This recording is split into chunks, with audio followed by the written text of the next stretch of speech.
ത്രിയേക ദൈവത്തിന് സ്തുതി. കർത്താവിലേറ്റവും അനുഗ്രഹീതരെ, വലിയ നോമ്പിൻ്റെ പാതി കഴിഞ്ഞ് നാം നടന്ന് നീങ്ങിക്കൊണ്ടിരിക്കുകയാണ്. കുനിയായ സ്ത്രീയെ സർവശക്തനായ ദൈവം സൗഖ്യമാക്കിയ ദിനങ്ങളിലൂടെയാണ് നാം നടന്നു നീങ്ങുന്നത്. ഈ ദിവസങ്ങളൊക്കെ നാം എടുത്ത് പരിശോധിക്കുമ്പോൾ ഏറ്റവും അധികം സ്ത്രീകളാണ് യേശുവിൻ്റെ സന്നിധിയിൽ വന്ന് സൗഖ്യം പ്രാപിച്ചിരിക്കുന്നത്. കാനാവിലെ കല്യാണ വിരുന്നിനെ നാം പഠിക്കുമ്പോൾ കാണുവാൻ സാധിക്കുന്നത്, യേശുവിൻ്റെ അടുക്കിലേക്ക് വന്ന് കാനാവിലെ കല്യാണ വിരുന്നിലെ കുറവ് പറയുന്നത് ഒരു സ്ത്രീയാണ്. രക്തസ്രവക്കാരി സ്ത്രീയാണ് യേശുവിനെ തൊട്ട് സൗഖ്യം പ്രാപിക്കുന്നത്. കനാനായ സ്ത്രീയാണ് തൻ്റെ മകൾക്ക് വേണ്ടി ദൈവസന്നിധിയിൽ നിലവിളിക്കുന്നത്. ഇതാ ഇവിടെ കാണുന്നത് ഒരു കൂനിയായ സ്ത്രീയാണ് ദൈവസന്നിധിയിൽ കടന്നു വന്ന് സൗഖ്യം പ്രാപിക്കുന്നത്.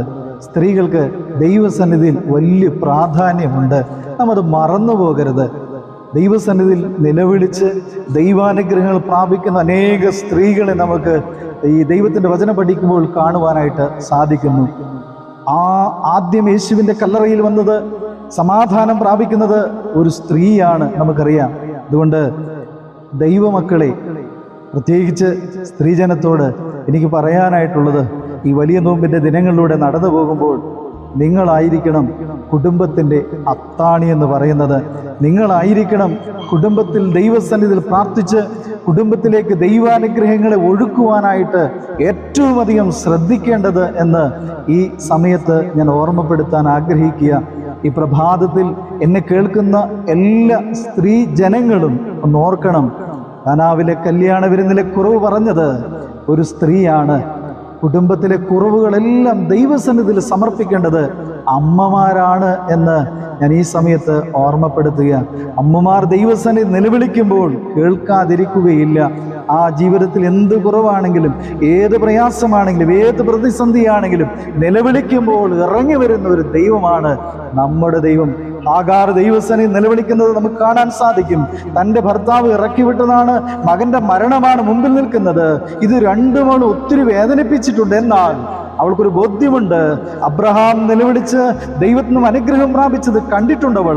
അതുകൊണ്ട് അവൾ മരുഭൂമിയുടെ മണ്ണിൽ മുട്ടുകുത്തിക്കൊണ്ട് നിലവിളിക്കുകയാണ്, ബാലന്റെ മരണം എനിക്ക് കാണാൻ കഴിയുകയില്ല എന്ന് നിലവിളിക്കുന്ന ഒരു നിലവിളി നമുക്കിവിടെ കാണാൻ സാധിക്കുന്നുണ്ട്. അതുകൊണ്ട് ജീവിതത്തിൽ ഏത് പ്രതിസന്ധിയാണെങ്കിലും ദൈവസന്നിധി നിലവിളിക്കുമ്പോൾ നിലവിളിക്ക് ഉത്തരം തരുന്ന ഒരു ദൈവമാണ് ഈ പ്രഭാതത്തിൽ നിങ്ങളുടെ മുമ്പിൽ നിൽക്കുന്നത് എന്ന് മറന്നു പോകരുത്.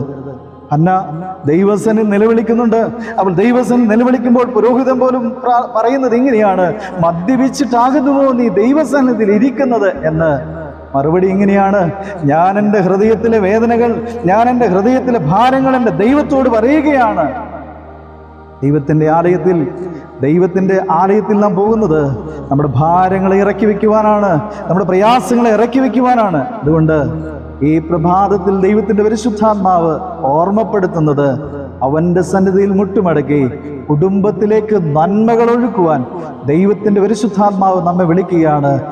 കല്ലറയുടെ മുമ്പിലേക്ക് ഓടിപ്പോകുന്നതും ഒരു സ്ത്രീയാണ്. മറിയ രാവിലെ എഴുന്നേറ്റ് ദൈവത്തെ നമസ്കരിക്കുവാൻ, ദൈവത്തെ തൈലം കൊണ്ട് പൂശുവാൻ ഓടുകയാണ്. അവളും ഒരു വലിയ സമാധാനത്തോടെയാണ് മടങ്ങി വരുന്നത്. അതുകൊണ്ട് നമുക്ക് ചെല്ലാം, നിലവിളിക്കാൻ ദൈവത്തിൻ്റെ ആലയത്തിലേക്ക്, ദൈവാനുഗ്രഹത്തിൻ്റെ നിറവോടുകൂടെ മുന്നോട്ട് പോകുവാൻ ദൈവത്തിൻ്റെ പരിശുദ്ധാത്മാവ് നിങ്ങളെ ഒരുക്കട്ടെ എന്ന് പ്രാർത്ഥിച്ചുകൊണ്ട് എൻ്റെ വാക്കുകളെ ചുരുക്കുന്നു. ദൈവം നമ്മെ അനുഗ്രഹിക്കട്ടെ.